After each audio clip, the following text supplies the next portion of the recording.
State bank نے شرح سود 7% پر برقرار رکھنے کا اعلان کر دیا. یہ اشارہ بھی دے دیا کہ شرح سود بڑھنے کا امکان نہیں. گورنر اسٹیٹ بینک رضا باقر نے پریس کانفرنس میں کہا کہ معاشی حالات پہلے سے بہت بہتر ہیں. صورتحال وہ نہیں جو IMF پروگرام کے وقت تھی.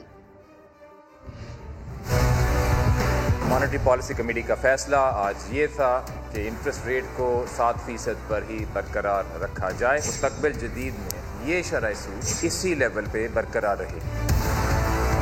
اگر آگے جا کے جیسے جیسے ہماری معاشی حالت بہتر ہوتی جاتی ہے اس لیول پہ پہنچ کے جب کوئی چینج کرنے کی ضرورت آئی ایسے انداز میں ہوگی کہ یکدم نہ. اس فارورڈ گائیڈنس کی دینے کی وجہ یہی تھی کہ آج جو ہمارے حالات ہیں وہ بڑے مختلف ہیں کہ جو پہلے تھے.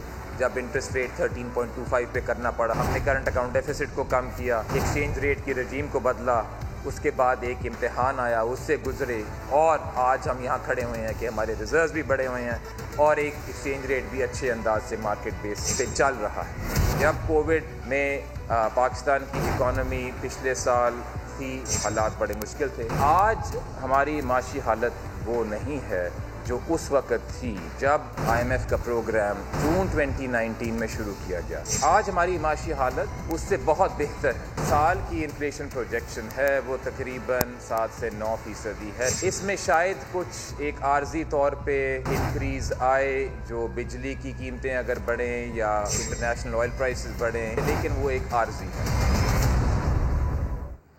معاشی ماہرین نے شرح سود برقرار رکھنے کے فیصلے کو خوشائن قرار دے دیا ہے. عابد سلیری کہتے ہیں کہ حکومتی اقدام سے سرمایہ کاروں, قرض لینے والوں اور کنزیومرز کے لیے آسانی پیدا ہوگی. عقیل کریم ڈیڈی کا کہنا ہے کہ اسٹیل, ہاؤسنگ, سیمنٹ اور ٹیکسٹائل سیکٹر اوپر جا رہا ہے. اس فیصلے کے اچھے اثرات سامنے آئیں گے. سلمان شاہ بولے شرح سود برقرار رکھنے کا فیصلہ بتا رہا ہے کہ معیشت مستحکم ہو چکی ہے. سیکٹر کے لیے, سیمنٹ سیکٹر کے لیے, ہاؤسنگ سیکٹر کے لیے یہ بہت اچھی خبر ہے, کیونکہ میں دیکھ رہا ہوں ان سیکٹروں میں بہت زیادہ ایکسپینشن ہو رہی ہے. پھر ٹیکسٹائل میں بھی ہم دیکھ رہے ہیں کہ بہت بڑے پیمانے پہ ایکسپینشن ہو رہی ہے, اور میں سمجھتا ہوں کہ اس کو بزنس کمیونٹی ویلکم کرے گی, ایکویٹی مارکیٹ ویلکم کرے گی. جو انویسٹرز ہیں, پوٹینشیل انویسٹر, ان کو اپنا پلان کرنے میں آسانی ہوگی. جو کاروباری حضرات جو ہیں بینک سے لون لے رہے ہیں یا انڈسٹریز جو بورنگ کرنا چاہ رہی ہیں, ان کے لیے آسانی ہوگی.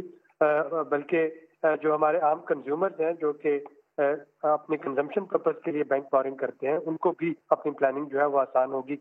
اس وقت اکانومی جو ہے اسٹیبل طریقے سے گروتھ فیز میں آ گئی ہے. سو آئی تھنک کہ یہ ایک بزنس کمیونٹی کے لیے بڑی اچھی خبر ہے, اور اس وقت بہترین ٹائم ہے کہ اب جو انویسٹمنٹ ہے ملک میں وہ زیادہ سے زیادہ ہو اور اکنامک گروتھ کی طرف اب ہم جائیں. پیٹرول کی قیمتوں میں اضافہ ہوا تو مہنگائی بڑھنے لگی. چکن, گھی, کوکنگ آئل اور دالیں مہنگی ہو گئیں. اس کی مزید تفصیلات جانتے ہیں شکیل احمد سے. شکیل احمد, گزشتہ ہفتے کیا سستا کیا مہنگا ہوا, بتائیے.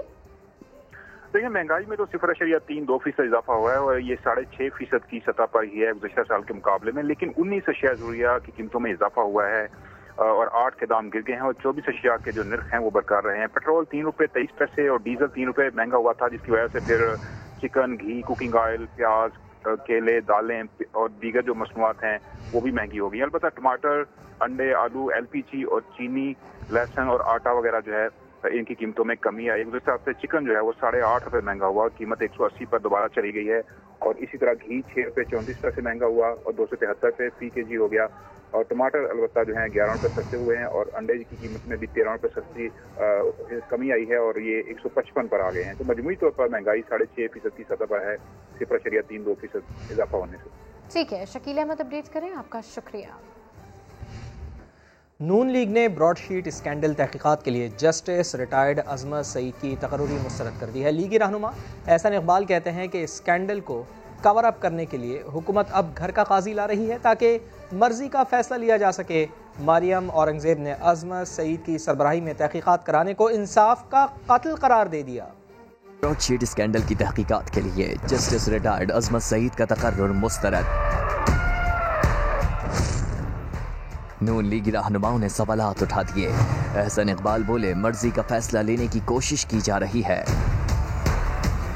براڈ شیٹ کا تو اتنا بڑا اسکینڈل ہے کہ اس کو کور اپ کرنے کے لیے اپنے گھر کا قاضی لے کر آ رہے ہیں تاکہ اپنی مرضی کا فیصلہ لیں. ایک ایسی شخصیت کہ جو ایک خود فریق ہے اس پورے معاملے میں, اس کے ہاتھ میں تفتیش دینے کا مقصد تو یہی ہے کہ آپ کور اپ کرنا چاہتے ہیں. جاوید لطیف نے بھی تحقیقاتی کمیٹی کے سربراہ کے لیے جسٹس ریٹائرڈ عصمت سعید کے تقرر کی مخالفت کی. یہ دال میں جو کالے کی ہم بات کر رہے ہیں کہ شوکت خانم کے بورڈ آف گورنر کے بھی وہ ممبر ہیں. اس کے علاوہ نواز شریف کا جو پاناما کیس تھا اس کی ججمنٹ دینے والے بھی یہ ہیں. جسٹس ریٹائرڈ عصمت سعید کے تقرر پر عطا تارڑ نے بھی انہیں تنقید کا نشانہ بنایا. میرا خیال ہے کہ آنریبل طریقہ اس کا یہی ہے کہ شیخ عصمت سعید صاحب کو ریکیوز کر جانا چاہیے کانفلکٹ آف انٹرسٹ کو سائڈ کرتے ہوئے, تو ان کا اس کیس کی تحقیقات کرنا نہیں بنتا. مریم اورنگزیب کہتی ہیں جسٹس ریٹائرڈ عصمت سعید متنازع شخصیت ہیں. نیب کے سابق ڈیپیوٹی پروسیکیوٹر جنرل سے تحقیقات منصفانہ نہیں ہو سکتی. یہ براڈ شیٹ سے بڑا فراڈ ہوگا. وزیر داخلہ شیخ رشید کہتے ہیں کہ براڈ شیٹ پاناما 2 بنے گا. شیخ عصمت کے بجائے جسٹس قیوم کا انتظار مت کریں. پی ڈی ایم کی اسرائیل, کشمیر اور ختم نبوت کے معاملے پر سیاست کو آڑے ہاتھوں لے لیا اور کہا کہ قائد اعظم کے مزار پر مولانا فضل الرحمان کا خطاب قیامت کی نشانی ہے. قائد اعظم کے مزار پہ آپ خطاب کر رہے ہو, اس یہ قیامت کی نشانی ہے.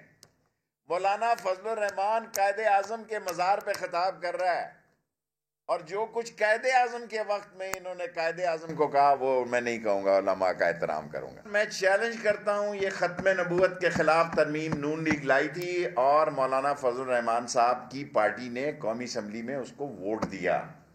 یہ میرا چیلنج ہے. اصل مسئلہ براڈ شیٹ ہے, براڈ شیٹ ہے. براڈ شیٹ آپ کو گھیرے میں لے گا. آپ پاناما 2 سے گزرنے والے ہیں, اور عظمت شیخ جو ہیں وہاں شیخ عظمت کی بجائے اگر آپ جسٹس قیوم کا انتظار کر رہے ہیں تو بھول جائیں.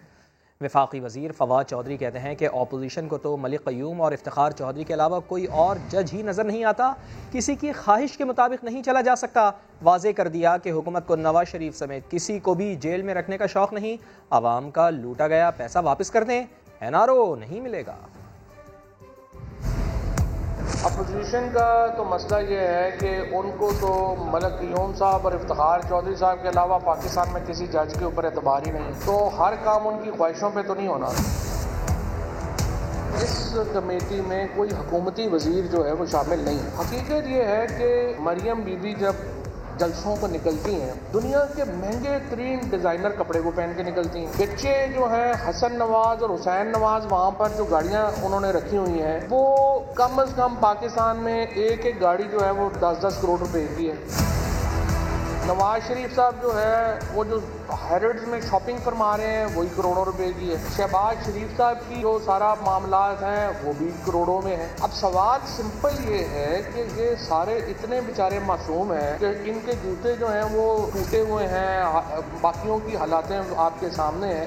یہ پیسے کہاں سے آ رہے ہیں؟ وہ بزنس تو ہوگا نا, ہمیں بتا دیں. ہمیں کسی کو جیل میں رکھنے کا بھی شوق نہیں. ہم بالکل نہیں چاہتے نواز شریف جیل جائیں, ہم بالکل نہیں چاہتے خواجہ آصف صاحب جیل جائیں یا فلانے جیل جائیں. ہمارے پیسے دے دیں. اب اپوزیشن کے موقف کی بات کرنے تو حکومتی وزراء جانتے ہیں کہ عمران خان کے راستے میں رکاوٹ پیپلز پارٹی ہے. بلاول بھٹو کا لاڑکانہ میں انڈسٹریل زون کی افتتاحی تقریب سے خطاب. بولے پی ڈی ایم کے پلیٹ فارم سے حکومت کو گھر بھیجنا چاہتے ہیں. اتحادیوں کو اعتماد میں لے کر کٹ پتلی اسپیکر اور نااہل وزیر اعظم کے خلاف عدم اعتماد کی تحریک لائیں گے. Pakistan Peoples Party P D M کے پلیٹ فارم کے تھرو انشاءاللہ تعالی جمہوری, آئینی, قانونی طریقے سے اس حکومت کو گھر بھیج دیں گے. انشاءاللہ تعالی جب ہم پاکستان ڈیموکریٹک موومنٹ کے سارے ممبرز کو مناتے ہیں کہ ہمیں وار کرنا ہے تو اسمبلی میں کرنا ہے, ہم نے حملہ کرنا ہے تو آئینی اور قانونی طریقہ, تو جمہوری طریقہ یہ ہے کہ ہم عدم اعتماد لے کر آئیں. عدم اعتماد کٹ پتلی وزیر اعلیٰ کے خلاف, عدم اعتماد کٹ پتلی اسپیکر کے خلاف, یا عدم اعتماد نالائق, ناجائز, نااہل سلیکٹڈ وزیر اعظم کے خلاف. حکومت فورن فنڈنگ کیس کی اوپن سماعت کرانے کے اعلان پر بدستور قائم. مشیر پارلیمانی امور بابر اعوان نے نواز شریف سمیت سیاسی جماعتوں کی قیادت کو سماعت میں بلانے کا مطالبہ کر دیا. शाहिद खाकान अब्बासी कहते हैं वजीर आजम ओपन समात के लिए इलेक्शन कमीशन को खत लिखें। इस्लामाबाद से रिपोर्ट कर रहे हैं जहीर अली खान। नून लीग, पीपीपी और दीगर सियासी जमातों के फंड्स कहां से आते रहे? अपोजिशन जमातें रिकॉर्ड क्यों नहीं दे रही? हुकूमत का अपोजिशन पर फिर वार। पार्टी फंडिंग केस की ओपन समात की पेशकश फिर दोहरा दी। मुशीर पार्लिमानी अमूर बाबर अवान को तो इंतजार है अपोजिशन जमातों के हिसाबात जमा कराने का। हमारे पास जो भी फंड्स के जराए थे, जो नाम थे, वो सारे हम दे चुके हैं। इस केस का कभी फैसला होना है ना, जब भी फैसला हो हम ये चाहते हैं कि पार्टी के सरबराहान को वहाँ बुलाया जाए और ज़ाहिर नवाज शरीफ को आना पड़ेगा ना, पार्टी के सरबराह वही है। लीगी रहनुमा शाहिद खाकान अब्बासी कहते हैं वज़ीर आज़म से पहले हमने फंडिंग केस की ओपन समात का मुतालबा किया था। इलेक्शन कमीशन से हम कह चुके हैं कि इसको अवाम के सामने किया जाए। ये फैसला इलेक्शन कमीशन का है, उनको हुकूमत से पूछने की ज़रूरत नहीं है। प्राइम मिनिस्टर उनको लिख कर भेज दे कि हमें कोई एतराज़ नहीं है, तो मुझे ख्याल है वो बेहतर फैसला कर लेंगे। किस पार्टी के फंड बाहर से आए, किसके नहीं? हुकूमत और अपोजिशन अपने अपने दावों पर कायम। बहरहाल हतमी फैसला इलेक्शन कमीशन को ही करना है। लाहौर की एहतसाब अदालत ने नैब के ख्वाजा आसिफ के जिस्मानी रिमांड की दरख्वास्त मुस्तरद कर दी है। शाहिद हुसैन की रिपोर्ट देखिए। नैब की जिस्मानी रिमांड की दरख्वास्त खारिज। अदालत ने ख्वाजा आसिफ को जेल भेजने का हुक्म दे दिया। समाअत शुरू हुई तो नैब प्रोसिक्यूटर ने तफ्तीश मुकम्मल करने के लिए मजीद वक्त की इस्तदा की। ख्वाजा आसिफ के वकील बोले ये चाहते हैं कि ख्वाजा आसिफ खुद अपनी तफ्तीश करके नैब को दें, जिस पर जज जवादुल हसन ने कहा ख्वाजा साहब आप नैब को सारा कुछ बता दें, बात को खत्म कर दें। ख्वाजा आसिफ के वकील ने अदालत में दस्तावेजात पेश की, जिन्हें देखकर जज जवादुल हसन ने कहा कि दस्तावेजात से लगता है कि सब कुछ तो ख्वाजा आसिफ दे चुके हैं। ख्वाजा आसिफ के वकील का कहना था कि नैब के पास जिस्मानी रिमांड के लिए कोई नई ग्राउंड नहीं, सिर्फ 28 जनवरी को सीईओ की तलबी की बुनियाद पर जिस्मानी रिमांड नहीं दिया जा सकता। अदालत ने फ्रीगैन का मौक़िफ़ सुनकर नैब की दरख्वास्त खारिज कर दी और ख्वाजा आसिफ को 4 फरवरी तक जुडिशल रिमांड पर जेल भिजवा दिया। कैमरामैन खावर महमूद के साथ शाहिद हुसैन, समा, लाहौर। कौमी असम्बली के इजलास को चलाने के जतन की बात करें तो हुकूमती वफ़द मदद के लिए अपोजिशन के पास पहुंच गया। ताउन की दरख्वास्त पर हिज़्ब इख्तिलाफ के गिले शिकवे साथ देने की यकीन दहानी तो ना कराई, बातचीत जारी रखने पर इत्तेफाक जरूर कर लिया। इस्लामाबाद से उस्मान खान की रिपोर्ट। कौमी असम्बली का ऐवान चलाने में मुश्किलात या फिर मुफाहमती रास्ते की तलाश। परवेज खटक की सरबराही में हुकूमती वफ्द अपोजिशन लीडर के चैम्बर पहुंचा। मुज़ाकरात की बात चली तो हिज़्ब इख्तिलाफ के रहनुमाओं ने शिकवे शिकायतों के अंबार लगा दिए। तमाम तहफ़्फ़ुज़ात से उन्हें आगाह किया है और उन्हें कहा है कि अपोजिशन यहाँ पर अवामी मसाइल पे बात करना चाहती है, जो लोगों की मुश्किलात हैं उन पे बात करना चाहती है। अगर अपोजिशन को ये हक नहीं दिया जाएगा तो अपोजिशन फिर अपने तरीके से ज़रूर एहतजाज करेगी। टीवी के ज़रिए मेंबरों को पता चला कि सुबह इजलास हो रहा है और जो स्पीकर का रवैया है वो बहुत मुतनाज़ा हो चुका है। हुकूमत नहीं चाहती कि हाउस चले तो अपोजिशन तो हमेशा जो है माहौल गर्म ही करती है ना, ये तो गवर्नमेंट का काम होता है ना माहौल ठंडा करना। हुकूमत की जानिब से पुरानी गलतियां न दोहराने की यकीन दहानी। स्पीकर का दिफा भी खूब किया। असेंबली को चलाना है और एक एजेंडे पे काम करना है, उस पर डिस्कशन हुई। पहले भी स्पीकर को मानते थे, हम भी मानते हैं। हुकूमत की अपोजिशन के साथ बैठक तो नतीजा खेज न हुई, अलबत्ता मामला पीर तक मुअख्खर करते हुए बातचीत जारी रखने पर इत्तेफाक जरूर कर लिया गया। हुकूमत ने बिजली महंगी करने का फैसला तो कर लिया, पहले ही बिजली कितनी महंगी है जानते हैं वहाब कामरान से। जी वहाब, अपडेट कीजिए। सर्दियों में भी बिजली का बिल 5000 से जायद आ गया। अब क्या मीटर कटवा दूं? अच्छा, सब चीजें तो कम वाट वाली लगवा दी, फिर क्या मुसीबत। 10 साल पहले भी वो क्या दिन थे जब बिजली का बिल जेब पर भारी ना था। ओहो, तुम कौन हो भाई? मैं तुम्हारा माजी हूँ। वहाब, तुमसे अच्छा तो मेरा जमाना था। मेरे घर में फ्रिज, वॉशिंग मशीन, टीवी, 3 पंखे, पानी की मोटर और 4 बल्ब जलते थे और बिजली का बिल आता था सिर्फ 2,500 से 3,000 रुपए, क्योंकि मैं महाना 300 यूनिट से कम बिजली इस्तेमाल करता था, जो मुझे मिलती थी 10 रुपए 65 पैसे फी यूनिट। अल्लाह के करम से थोड़ी तनख्वाह में भी घर का निज़ाम ठीक चल रहा था। तुम बताओ किधर को है ध्यान? क्यों हो इतने परेशान?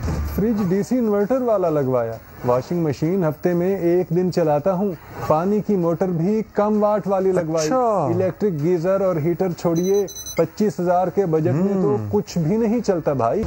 पंखे बंद रहते हैं, 4 बल्ब नहीं 3 एनर्जी सेवर लगाए हैं। कोशिश करता हूँ 2 कमरों के मकान में 300 यूनिट से कम इस्तेमाल करूँ, लेकिन फिर भी बिजली का बिल 5,000 रुपए आ ही जाता है। टेक्निकल फॉल्ट, बिजली लोड शेडिंग, फ्यूल एडजस्टमेंट और दीगर टैक्सेस सब ने बारी बारी बिल को ऐसा करंट लगाया कि जेब थर थर कांपी और बजट फ्यूज हो गया। बिजली कंपनी वालों से पूछा तो कहते हैं भैया जो रेट 2011 में था उसमें 6 रुपए फी यूनिट इजाफा हो चुका है, जो 60% बनता है। लो भाई, सर्दी में भी बिजली गई, मैं चला बिल जमा कराने, वरना रही सही बिजली भी मीटर से ना रूठ जाए। तर्जुमान सिंध हुकूमत मुर्तज़ा वहाब कहते हैं बिजली के नरखों में इजाफा करने से आवाम को महंगाई का सुनामी मिलेगा। वज़ीर आज़म को आवाम की फ़िक्र नहीं। मुर्तज़ा वहाब ने मज़ीद कहा कि वज़ीर आला सिंध को नैब की जानिब से कोई नोटिस नहीं मिला। फ़ौरन फंडिंग का इल्ज़ाम तहरीक इंसाफ पर उनके कारकुन ने लगाया। ये 1.5 रुपये 2 रुपये जो इन्होंने बिजली के नरखों में इजाफा किया है, ये आवाम को महंगाई के सुनामी में धकेलेगी। वज़ीर आज़म को पाकिस्तान की आवाम की कोई फिक्र नहीं है, कोई परवाह नहीं है। कि वज़ीर आला सिंध ने ये भी अहकाम जारी किए कि KMC का जो Karachi institute of heart disease है, जिसको KMC नहीं चला पा रही, हम KIHD को भी NICVD के सैटेलाइट सेंटर में मुंतकिल करने का, हमने कन्वर्ट करने का इरादा कर लिया। वज़ीर आला सिंध को अकाउंटेबिलिटी कोर्ट इस्लामाबाद से किसी और अकाउंटेबिलिटी कोर्ट से कोई फॉर्मल नोटिस, कोई फॉर्मल इंटीमेशन नहीं है। हमारी इंफॉर्मेशन ये है कि कोई रेफरेंस वज़ीर आला सिंध के खिलाफ दायर नहीं हुआ। तो नाज़रीन, हम आपको ले आए हैं ऐवान बाला में सीपैक ऑर्डिनेंस खत्म हो चुका, आसिम सलीम बाजवा चेयरमैन नहीं। सेनेट में वफाकी वजीर हम्माद अजहर का बड़ा इंकशाफ। लीगी सेनेटर जावेद अब्बासी ने सवाल उठाया कि आसिम सलीम बाजवा चीनी सफीर से किस हैसियत में मिल रहे हैं। हम्माद अजहर के जवाब को अपोजिशन ने गैर तसल्ली बख्श करार दिया। अपोजिशन ने सेनेट से अलामती वॉकआउट भी कर दिया। सीपैक ऑर्डिनेंस खत्म हो चुका, आसिम सलीम बाजवा अब अथॉरिटी के चेयरमैन नहीं रहे। ऐवान बाला में लीगी सेनेटर जावेद अब्बासी के सवाल पर वफाकी वजीर हम्माद अजहर का बड़ा इंकशाफ। जावेद अब्बासी बोले तो फिर आसिम सलीम बाजवा चीनी सफीर से मुलाकातें किस हैसियत में कर रहे हैं। हम्माद अजहर बोले मुलाकातों पर तो कोई पाबंदी नहीं। अपोजिशन अरकान ने वजाहत गैर इत्मीनान बख्श करार दे दी। इजलास से अलामती वॉकआउट। MQM के बैरिस्टर सैफ ने कहा सोशल मीडिया पर गैर अखलाकी मवाद की भरमार, कोई पूछने वाला क्यों नहीं। PTA और FIA से बाज पुर्स का मुतालबा। जियाली सेनेटर शेरी रहमान ने पाकिस्तान मेडिकल कमीशन की बात करते हुए वजीर आजम पर अकरबा परवरी का इल्जाम धर दिया।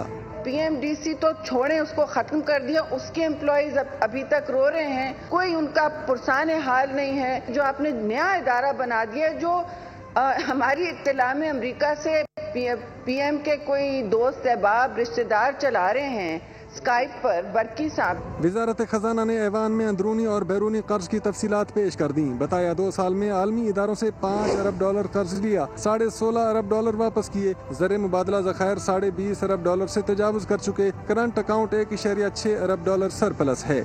तामीराती शोबे के लिए एमनेस्टी स्कीम में तोसी का ऑर्डिनेंस जारी कर दिया गया है। सरमायाकारी पर जरिया आमदन नहीं पूछा जाएगा। बिल्डर्स और डेवलपर्स के साथ साथ खरीदारों को भी सहूलत मिलेगी। शोबे में कौन कितना और किस तरह कमाता है, बिल्डर्स और डेवलपर से कोई पूछेगा नहीं। हुकूमत ने सरमायाकारी पर जराया आमदन बताने की छूट में 30 जून तक तोसी कर दी।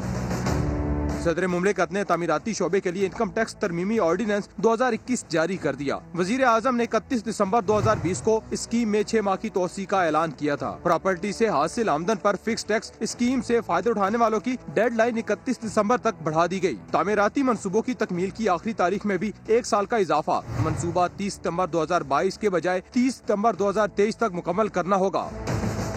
तरमीमी ऑर्डिनेंस के तहत हाउसिंग यूनिट्स या प्लॉट की खरीदारी करने वालों को भी ज़राए आमदन की छूट में मजीद 6 माह की ढील मिल गई। तामीराती शोबे में सरमायाकारी पर टैक्स दहिंदगान को इलेक्ट्रॉनिक नोटिस भी जारी नहीं हो सकेंगे। बिल्डर्स या डेवलपर्स FBR की वेबसाइट के जरिए 31 दिसंबर तक मंसूबा रजिस्टर करा सकेंगे। FBR के मुताबिक खरबों की मालियत के मंसूबे पाइपलाइन में है। वजीर तालीम सिंध सईद गनी कहते हैं कि 1 फरवरी से तमाम क्लासेस खोल दी जाएंगी। तालीमी प्लान के लिए कमेटी बना दी गई है जो बेहतरी के लिए काम करेगी। इम्तिहानात हर हाल में होंगे, चाहे देर से ही क्यों ना हो। नवी 10वीं 11वीं और 12वीं जमातें 18 जनवरी से खुल चुकी हैं और मज़ीद जो क्लासेस हैं स्कूल्स की और यूनिवर्सिटीज़, उनका प्लान ये है कि 1 फरवरी से वो तमाम क्लासेस भी खुल जाएंगी। तमाम अरकान का ये मौक़िफ़ था, उनका ये कहना था कि हमें इम्तिहानात जल्दबाजी में नहीं करवाने चाहिए और इम्तिहानात करवाने से पहले हम इस बात को यकीनी बनाएं कि जो 60% सिलेबस हमने तय किया है वो बच्चों को बेहतर अंदाज में पढ़ाया जाए, बच्चों को बग़ैर इम्तिहानात के प्रमोट नहीं किया जाए। समा और गलियात डेवलपमेंट अथॉरिटी के ज़ेरे एहतमाम नथिया गली और अयूबिया में 3 रोज़ा स्नो फेस्टिवल का आगाज हो गया। लोगों ने तफरीह का कोई मौका हाथ से नहीं जाने दिया। आतिफ क़यूम की रिपोर्ट देख लीजिए। भंगड़े, खाबे और जी भर के सैरो तफरीह। गिलियात में सजा स्नो फेस्टिवल, सयाह खिंचे चले आए। कुदरती हुस्न के साथ खुद को कैमरे में महफूज करने के लिए सयाहों ने कोई कसर न छोड़ी। बच्चों ने झूलों के मजे लिए तो बड़े भी घोड़सवारी और निशाना लगाने में पीछे नहीं रहे। बहुत ही अमेजिंग इनिशिएटिव है जो कि गवर्नमेंट ने लिया है, क्योंकि स्पेशली हम जैसे स्टूडेंट्स जो कि काफ़ी महीनों से घरों में बंद हैं कोविड-19 की वजह से, जब हम लोग यहाँ पे आए तो लोग बहुत ज़्यादा एंजॉय करें, बहुत मज़ा आ रहा है, बहुत अच्छी एक्टिविटीज़ हैं। लोगों का जोश देखकर सूबाई हुकूमत भी सियाहत को परवान चढ़ाने के लिए खुसूसी इक़दामात कर रही है। यहाँ पे टूरिज्म का बहुत ज़्यादा पोटेंशियल है। स्नो फेस्टिवल में भी हम 3 दिन में 20,000 से ज्यादा लोगों को कैटर करेंगे। वादी गिलियात में गुज़िश्ता 2 माह में मुल्क भर से 7 लाख से जायद सयाह गिलियात आए। आतिफ क़यूम, समा, गिलियात। एक ब्रेक के बाद दोबारा हाजिर होंगे हेडलाइंस के साथ। देखते रहिए समा।